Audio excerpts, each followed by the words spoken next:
You're watching Detroit Sports Network, home for your Michigan sports.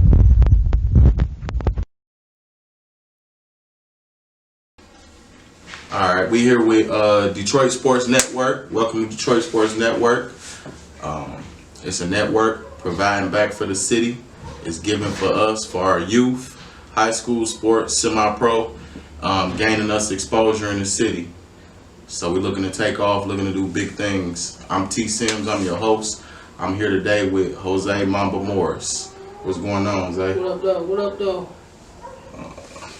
A lot of people, the big thing, the reason why we're here with Jose, he beginning to be an internet sensation. He popular around the city, around the country now. Everybody know him from semi-pro, Mr. Backflip himself. But the big question, what we here today to find out is, who is Jose? Where did this guy come from? So that's what we want to know. We want to dig in, know where you from, Jose. Where you from? Where were you born? You from Detroit? Tell us. Born and raised in Detroit, Michigan. Raised on 7 Mile, West 7 Mile, 7 Mile Myers area, Northwest Detroit. Grew up at the Northwest Activity Center, Tyndall Rec Center. You know, doing my stomping grounds. All right. How old was you when you start playing football? 10 for the Cougars. 10? Okay, so you started a little late. C-team, a lot of these guys started early. Well, 9. Like C-team? 9, yeah. Okay. All right, what position did you start off playing? My first position was D tackle. My very first position, I was a D tackle. Did transition to corner, all the way on up. I cornered the rest of them. C-team, D tackle, first year, corner. Okay, started off like everybody finding themselves. Yeah. All right, so how was your Cougars experience? You win? It was great. Won a championship on the C-team. Went to a championship. I was injured. On the 18, we went to a championship. Played big-time football against some big-time players. Won a lot of games. Didn't lose much. Okay. It was great. So you had a good PAL career. That's a question a lot of people want to know. Did he play PAL? So Cougars, what number was you for the Cougars? 21. 21 all through? My first year I wore 11. The rest of my career I wore 21. 21 for the Cougars. And didn't you play for another league 1 year? Oh yeah, I played 1 year Pop Warner with the Wolverines. How'd that go? It was fun. It was kind of easy because they had the ages. You can play at 15. I played at 15. Oh, that was kind of after the 18. Yeah. Okay, so that was like an extra year. What position did you play in? Receivers, free safety. I think I had the league record interceptions. Oh, for real? Yeah. Okay, how many picks? 13. Playing corner. Free safety.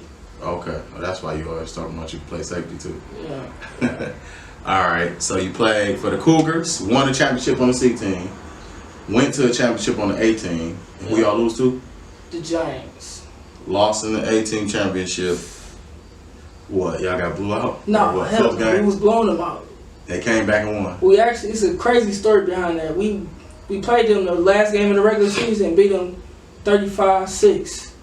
We meet them in the championship, and halftime we up 18-zip. So y'all We comfortable. lost the game 42-35 in double overtime. That's crazy. Y'all was probably feeling confident, everything. What? That's the game you say you was hurt though? I was hurt majority of that season. Yeah. All right, then get an extra year, stolen year, 15 years old for the Wolverines. Yeah, dominated. It was like me and a bunch of other PAL All-Americans. Okay. Was dominated. And you say you had how many picks? 13. 13 interceptions. Yeah. So you was good. You started off, you were good, even Little League. Yeah. Were you that fast or you was good? I was probably one of the fastest players around. Okay. Top so you three. always been fast, always been pretty good. All right, so after Little League, then where did you go high school? I went to Clarenceville to play football and basketball, but it ain't work out because I was BSing around. Okay. Yeah. So you went to Clarenceville, probably 9th and 10th or just not? 9th and 10th. 9th and 10th, and then 10th. went to Mumford. Went to Mumford because I was, not taking care of business. Right. Doing the wrong stuff. Into everything else but sports in school. And I ain't never play. Okay, so you was going to play for Clarenceville. Did you even play JV or nothing, or practice and never got I practiced with varsity. I was penciled in as a starting corner, starting kick returner, starting punt returner on varsity. Freshman year, the year I played with the Wolverines. Yeah. But never got a chance to really play. Never.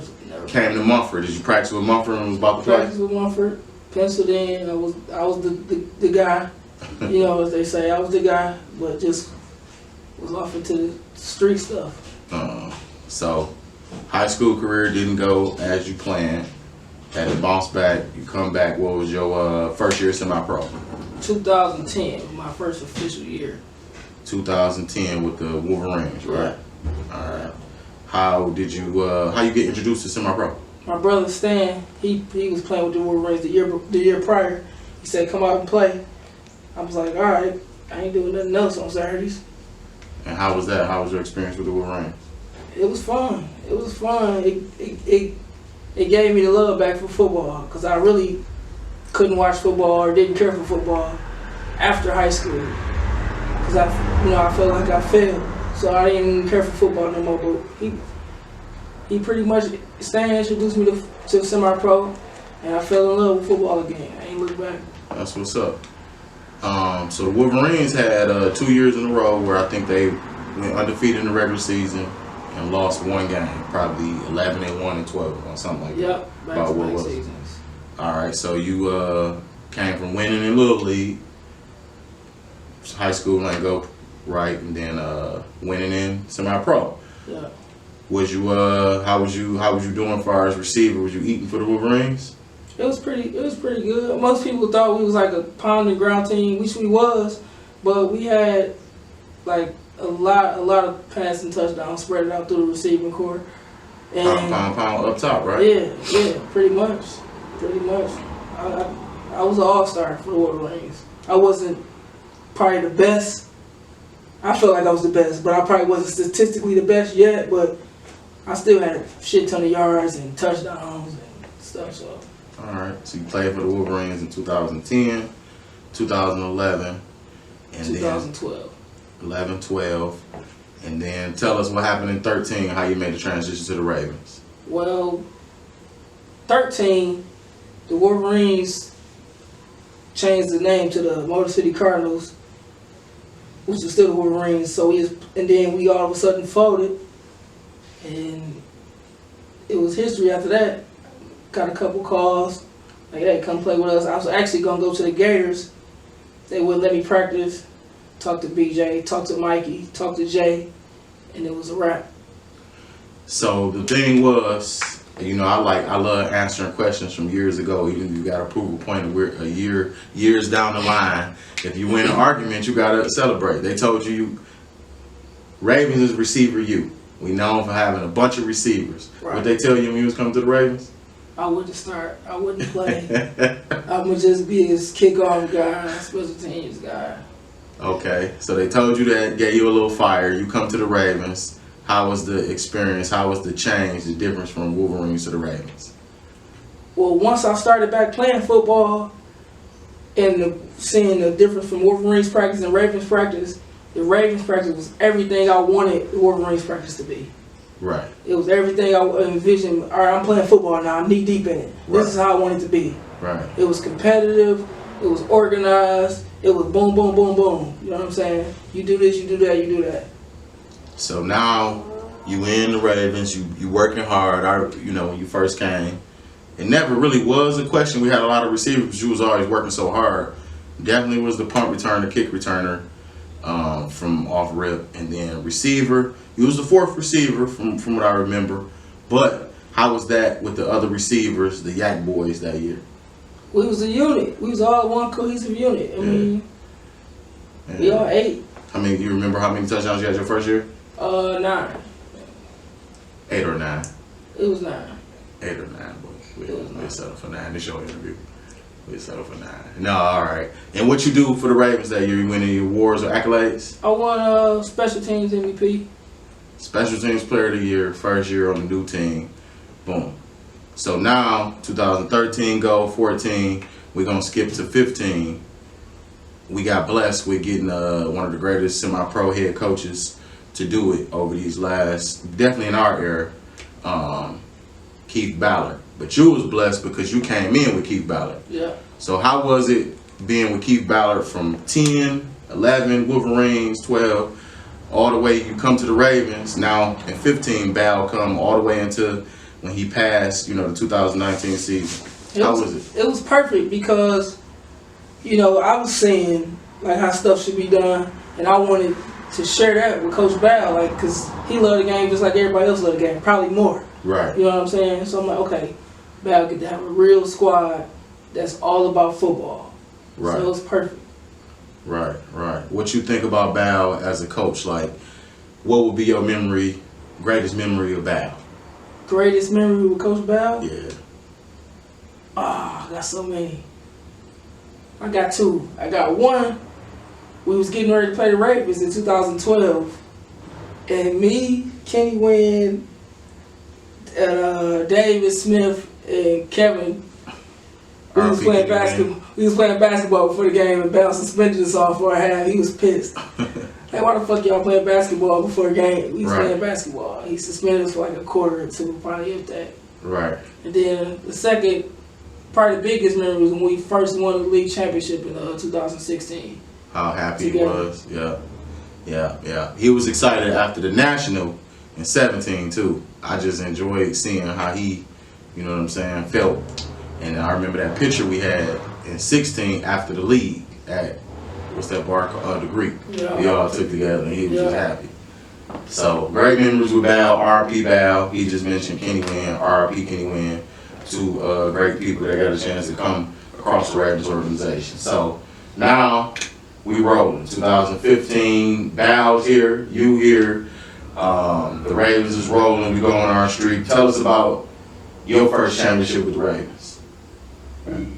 It was amazing. It was like a weight lifted off of me because I'd have been there so many times and losing and something ain't going right, but it finally went right.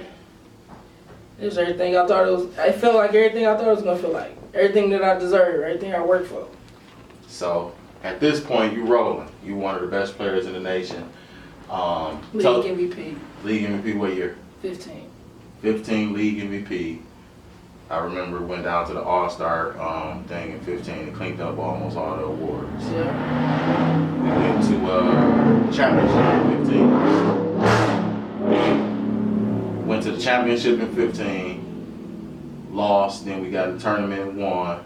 Your first time going to Florida in the that bowl game, Orange Bowl. How was that in Florida? That was fun. Great experience. It reminded me why we should gotta get to Florida every single year. Yeah. Won the MVP of that game as well. And since then, how many times you been to Florida since 15? What was it, about 5 times in a row? So every year? 4, yeah. Since 15, 16, yeah, 5 times straight. 5 trips straight to Florida. At this point in time, you blowing up. Name is ringing bells. 15 MVP. 16 won the league championship, right? 17 won a national. What was the difference? Even though you won the league in 16, lost in the national to West PA, come back in 17. How was it winning? Not you won your league championship, now winning the national championship in 17.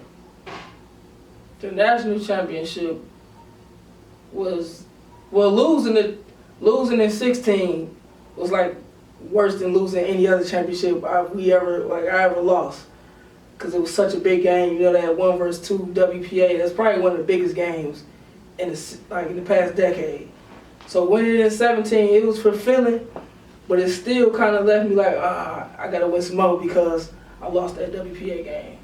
So to a good team and good players, that was kind of perfect. Yeah. The fuel, good players sometimes need stuff to fuel them coming to the next season.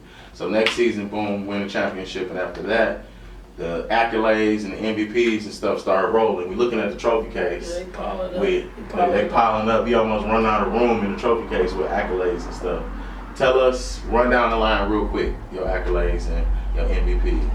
Well, it's a lot. I mean, I gotta go in there to read them off. Detroit Sports Network MVP edition, baby. Yeah, it's a lot.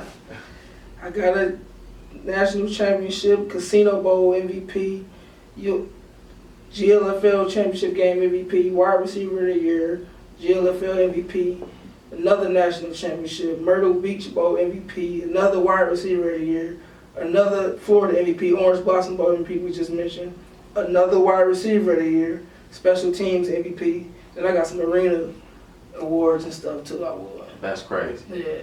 So at this point, you're gonna go down as one of the greatest semi-pro players ever. A lot of times when people still alive, what they say, give me my flowers, give me my roses while I'm still here.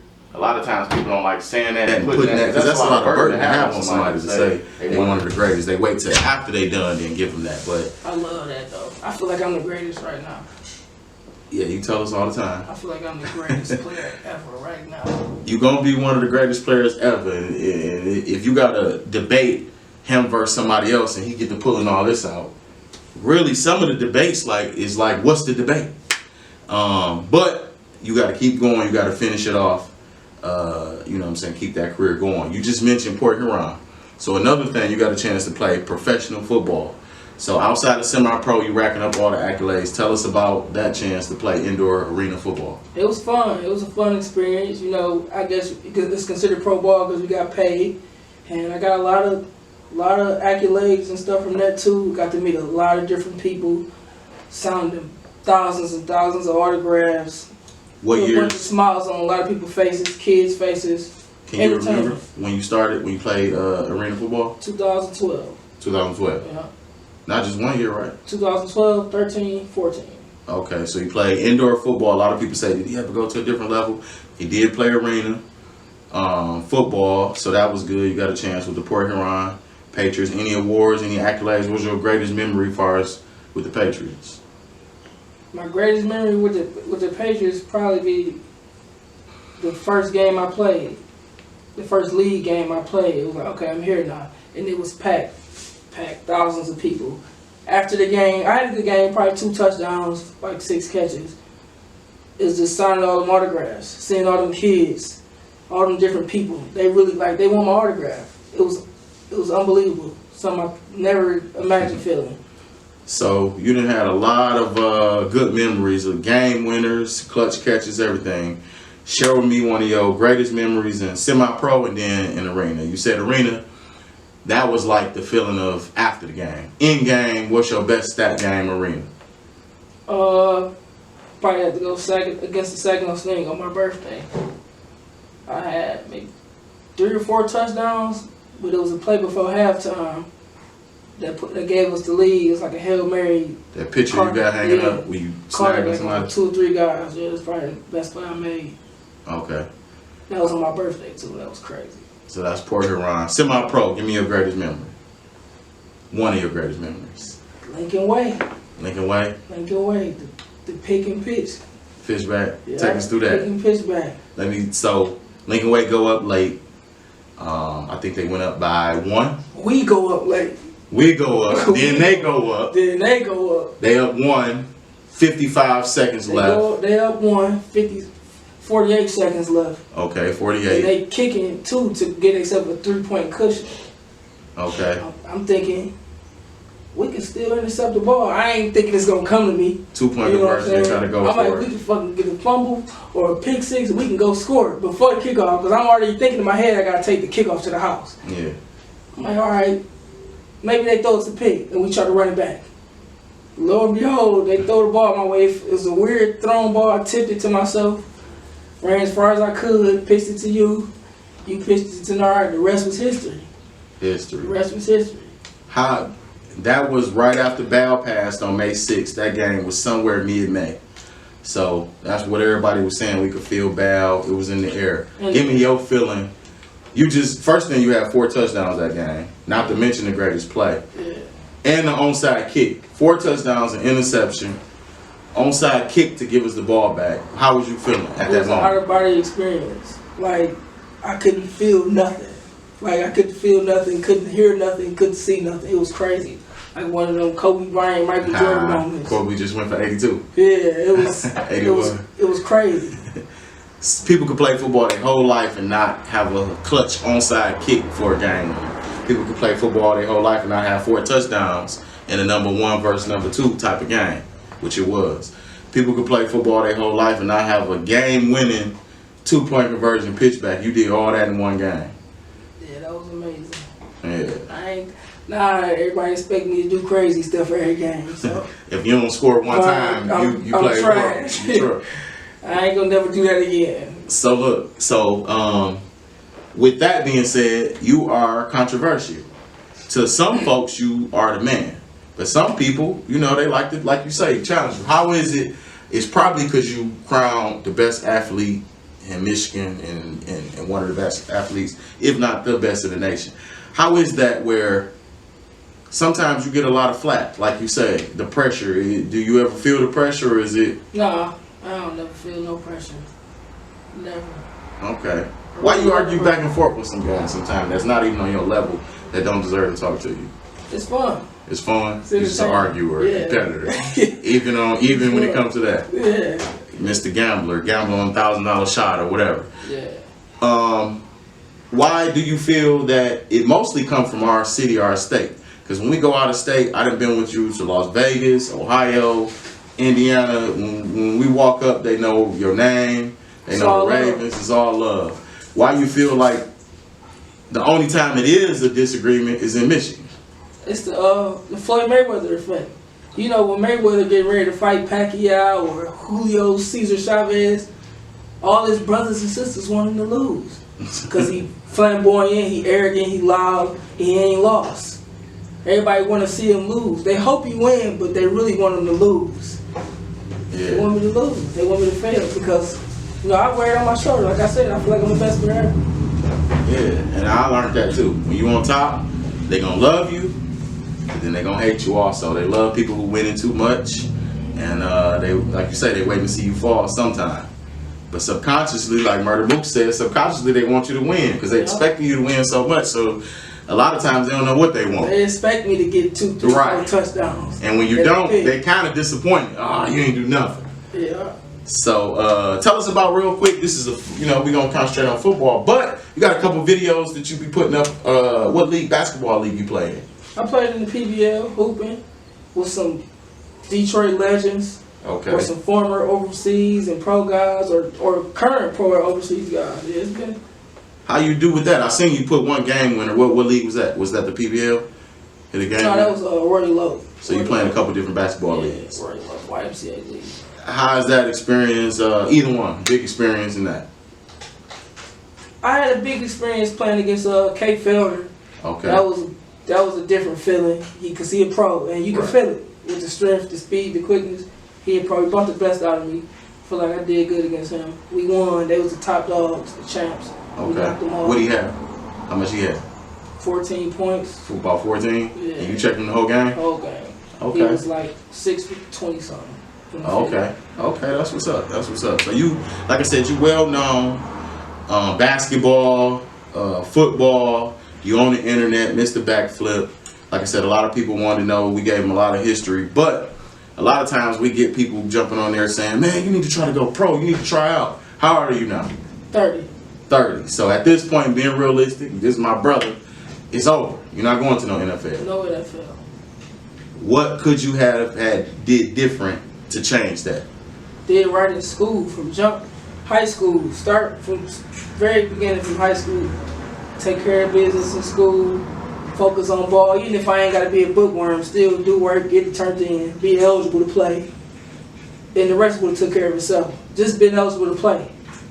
Because my play was going to speak for itself. I went to a combine my junior year, Midwest Elite Combine. I'll never forget. I went there, dominated. Hadn't played a down in football.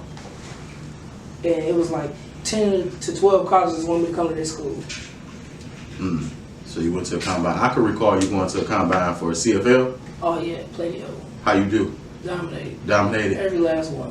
Why didn't you get picked to go to the CFL even though you have videos? No collegiate experience. No collegiate experience. No college.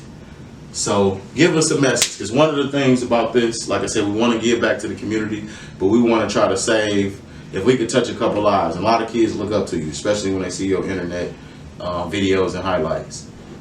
10th grade, 11th grade kid right now. He from the hood. He getting the normal hood experiences, but he good in sports.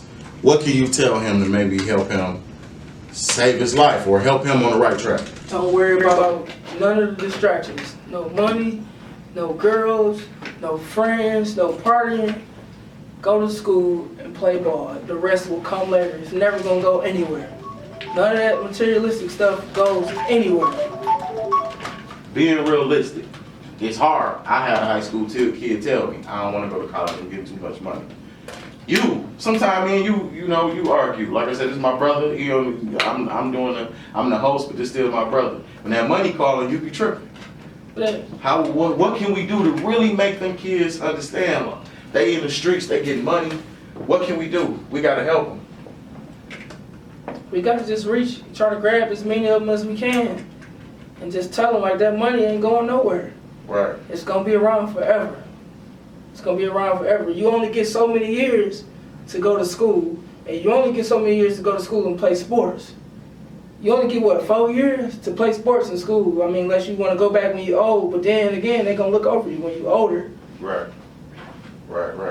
So one of the things that you do, what can you do? You're already doing it, you're a coach. And one of the things about you, I think is underrated about your sports resume is your coaching resume. Actually a real good coach, because you coach how you play. Passionate, swagger, you know what I'm saying? You tell the kids, and nowadays the coaches that can reach kids better is the kids gonna respect you better if they know you doing it or you have did it. So tell me a little bit about your coaching career, because I think that's doing a little bit about what we saying we need to do, get back to the kids. How long you been coaching? I've been coaching going on 7 years now. I've been coaching 7 years. Okay. Started out coaching with Mumford, special teams, wide receivers coach. Graduated to co-offensive coordinator, and then I started coaching PAL with the Cubs a few years back. I coached B-team level, offensive coordinator, A-team level, defensive coordinator. Greatest memory as a coach? My first year as an offensive coordinator in a game versus the Seahawks. We down 5 points or 4 points. We got the ball, 30 seconds left. We got our play call, and I checked to a fade to the youngest player on the field for us. He caught it, game-winning touchdown. He caught it. He caught it. I say, check. Did our signal for fade. Everybody looked at me like I was crazy. Like, what? What you doing? He gonna get it. It's like a little kid named Anthony Walker. Touchdown for the money. Touchdown for the money. Okay. Out of all your coaching, high school, PAL, any of your kids go big, D1? Anybody we can? Oh, man. It's a few of them, yup. Cam Pleasant, he went to Central Michigan, and he later on played JUCO for Cabrillo. All conference. Tiandre Harvey, he went to Central Michigan. Shine, he played for Western Michigan. There's a few of them. I just gotta sit back. I know 2 of them was receivers you named. All of them was receivers. So something that you might have said or did or a drill you feel might have helped them a little bit in their journey. They was getting decent coaching already. Yeah. But once I came, I don't want to take no credit. They gravitated towards me, because I was like a player's coach, and I was showing by example. I'm out there with them. Sometimes I even get dressed with them just to show them. So that's good. So that is giving back, and I heard a couple of the players, and they doing their thing. The way we like to end it when we're talking to athletes, I like to know your opinion. Give me your top 5 semi-pro players that we've played against that's not Ravens. So that we've played against non-Ravens. I hate to eliminate them, but we never go teammates. Mike Wilson, the quarterback for Kane, WPA, Columbus Fire. Right. He a gamer. He a champion gamer, and you gotta prepare for him for 2 weeks. Okay. He a gamer. Mike Wilson. Brian Miles. Boobie Miles, they call him Boobie in Chicago. Illinois Cowboy. Yeah. Sheesh. Big fella from Taunton, number 9. Okay. Big fella, the defensive end. Probably the best player we played against. He is an animal. He an animal. Who else? Let me see. You played against some good Muskegon teams, Chicago teams. Yeah. We done been to Florida.